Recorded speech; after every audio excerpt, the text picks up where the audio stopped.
first meringue-based buttercream. So this can be called Italian buttercream, or it could be meringue-type buttercream. This is different than what we did in Baking Fundamentals 2, where we did butter and shortening and powdered sugar. This buttercream has no powdered sugar in it at all, so it's going to be much lighter, and the most prevalent flavor is going to be butter. We did something very reminiscent when we did that unicorn cake. That was called Swiss buttercream, where we took the egg whites and sugar and we cooked it on the stove, and then we whipped it and then added the butter. This is very close to the same premise, only now we have to do a sugar syrup. So just as we did with the stock syrup, we need to cook this. But remember, with stock syrup, we stopped at 212, we took it to the boiling point. This, we're going to take it to what's called the softball stage. Softball is 240 degrees, and that's going to stabilize my egg whites and give it just a little bit of a chew. So, my ingredients, here's what we have if we could pan over. The first thing I have is my sugar. Again, I tried to use cane sugar. This will go into the saucepan. I have cold water, and this will help dissolve the sugar. I have egg whites. Egg whites should be at room temp, and again, make sure that there's no yolks in these whites. So this I'm going to put into my mixer right away. The premise of this is I'm going to make what's called an Italian meringue. So that's the egg whites go in, and then I put a very hot sugar syrup into them, and then it cooks and stabilizes the egg whites. From the Italian meringue is where I turn it into buttercream by whipping in some unsalted butter. On a very hot day, we would put in a little bit of shortening, and that will help stabilize it and make it easier to use. As you get better making Italian buttercream, we'll eliminate the shortening because sometimes it can give you a little bit of a greasy or waxy flavor.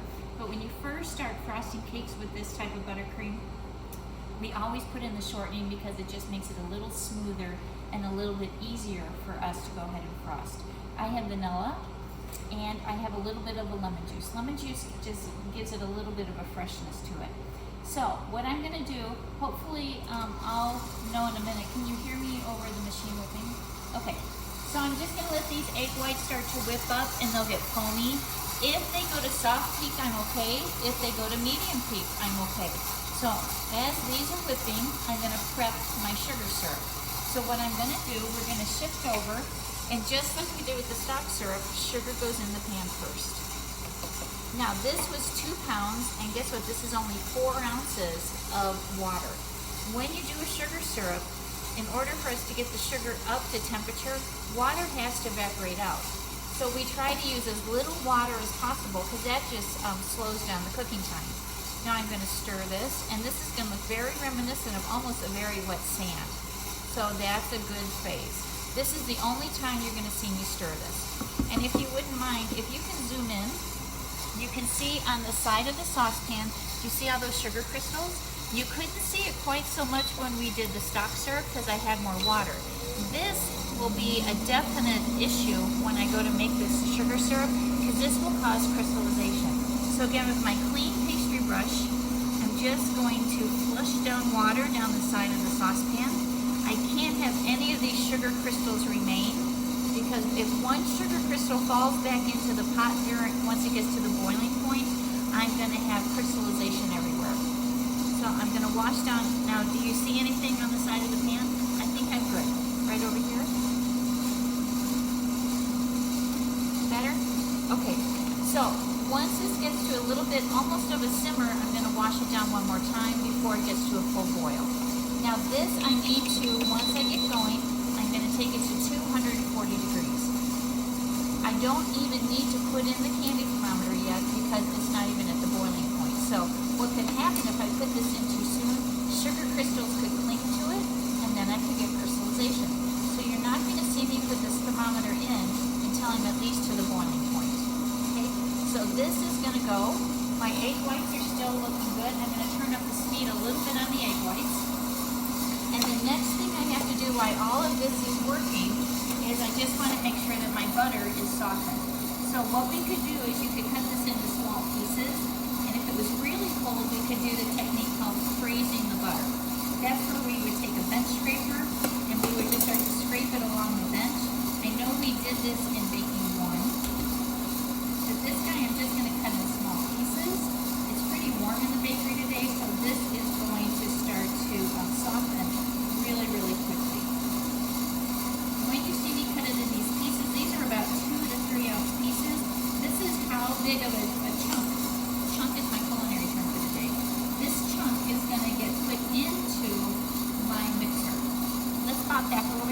second. You can see I'm starting to get to the boiling point, so I need to wash down one more time.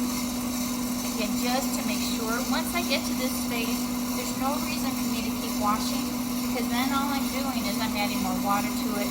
That water has to evaporate out before I can get to my 240 degrees. Now when you do this, what happens, sugar goes through a series of, the temperature rises, and then it plateaus for about 30 to 90 seconds, and then it rises, and then it plateaus. To get to 240 degrees, we're going to have a couple plateaus. The plateau means I'm waiting for more water to evaporate out before the temperature can rise again. But look what we have over here.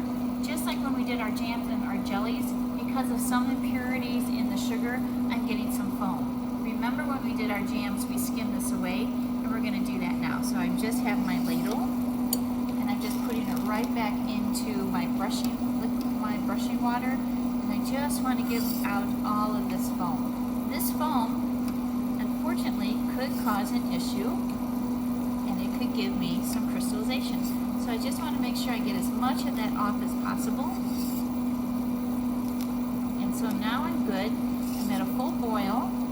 Just because I put that ladle in, I'm going to wash just one more time. And now I'm going to put in my thermometer. The thermometer just sits right in there, and I'm looking for 240 degrees. So this won't take too long. I'm at 175 right now. I'm going to notice it's going to plateau at about 190. It will hold at 190. It will get up to about 212. It's going to plateau again. See, this is starting to rise up again. And then until I eventually get to the 240 degrees, and then I'll be able to pull it off. So I'm going to just turn on my whites again. It's going to get foamy. I'm going to finish cutting up my butter. And then when we're at 240 degrees, I'll bring us back, and I'll show you how we're going to finish this one. I hit 240 degrees, and look at my egg whites. So they look very nice, but you'll notice I've turned down the speed of the KitchenAid because I want to just drizzle in my egg whites, and drizzle in my sugar, I'm sorry. And then this will slowly absorb in. This is cooking the whites, so we don't run the risk of anyone getting sick. And since it stabilizes it, then it will make it so that it will hold onto the cake. So what I don't want to do is pour it right into the whip, because then I'll get sugar hairs, like angel hair, and I really need it to get into the whites. So now I'm halfway done, so I can pour a little bit faster. I'm not going to scrape the sides of the pan, because that's started to set and cool off, and I don't want anything crunchy to go into my buttercream. Now I'm going to speed this up, and I need to whip this now. So this is very hot. You can see the steam coming off of it. If I were to put my butter in now, the butter would just melt. I need the butter to emulsify in, so I'm going to whip this to room temp, and then I'll slowly start adding to my butter. So this is going to take about 6 minutes.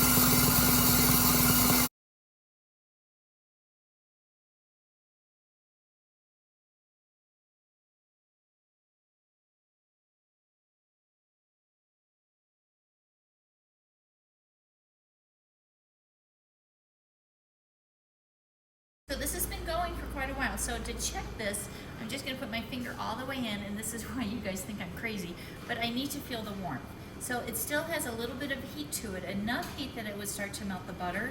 So I'm going to turn this on and let it go for a couple more minutes.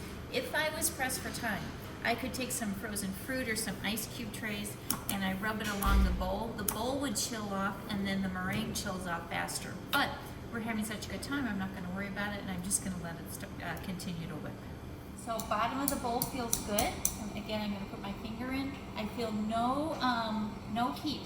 So guys, in case you didn't know, this is how marshmallows are made.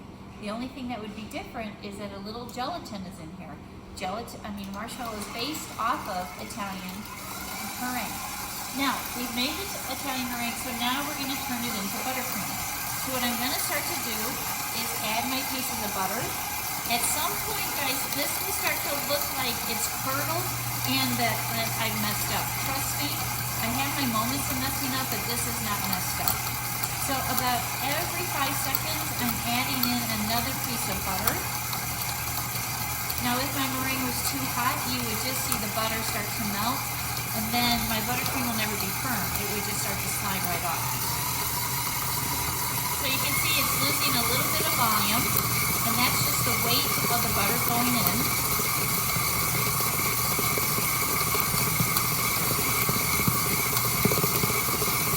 And you see it's turning thicker and it's more yellow in color. At no point have I stopped it straight down the sides of the bowl yet. And I probably won't have you do that just in case you have any sugar syrup that hit the side of the mixer. We just don't want that piece of sugar to get into our buttercream. Now look how it's getting pretty yellow in color. Volume has gone down, so guess what? I'm starting to turn into buttercream. I only have a couple more pieces left, and then I'm going to add my shortening. And remember, once we get good, we'll eliminate the shortening because people who love Italian buttercream, and you as your taste buds develop, you'll be able to pick up that there is shortening in there. So all of my butter's in. I'm going to add in my shortening, and then I'm going to let this whip for about 2 to 3 minutes. We might go fast speed on this again so we don't have to watch it whip the whole time. See how it's getting thicker? In a minute it's going to look like cottage cheese, and then we're going to let it keep whipping, and it will come and look like beautiful, beautiful buttercream. See how it's starting to firm up? In a minute we'll hear it slapping against the sides of the machine. When you hear that slapping, we're almost to buttercream. Isn't it amazing? As soon as that butter absorbs into the meringue, it doesn't take long for it to turn into this buttercream. So remember, I have Italian meringue, and I'm just adding the butter and the shortening to it. So I'm going to let this go for about a minute, and then I'll add my flavoring in. So look how smooth it is now. It's gone past the part where the camera went off for a minute, and it was looking a little cottage cheese-like. So now it looks quite smooth. So I'm going to add my lemon juice, and I'm going to add my vanilla extract.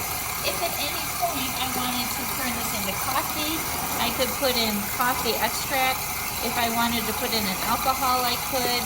In class, we'll be turning this into chocolate buttercream, just like we did in Baking Fundamentals 2, where we did the chocolate buttercream.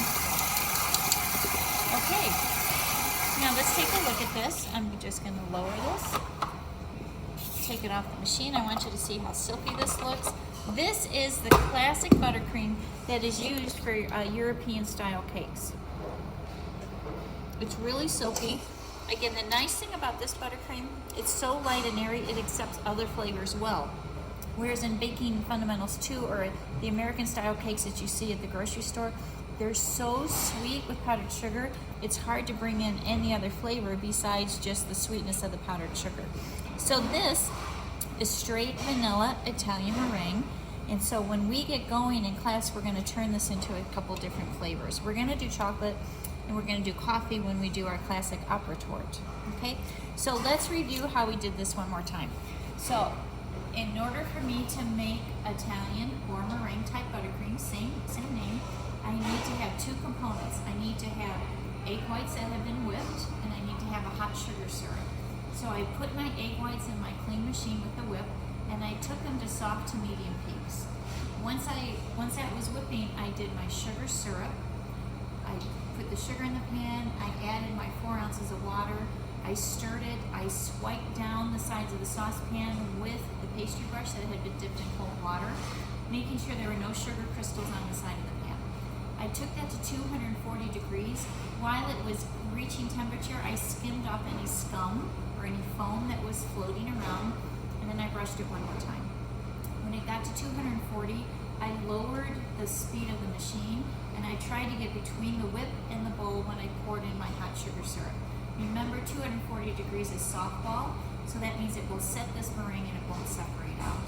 I whipped this till it was room temperature, and then I started to slowly add in my room temperature butter, and then my shortening. I let that come together, and then my flavoring agents.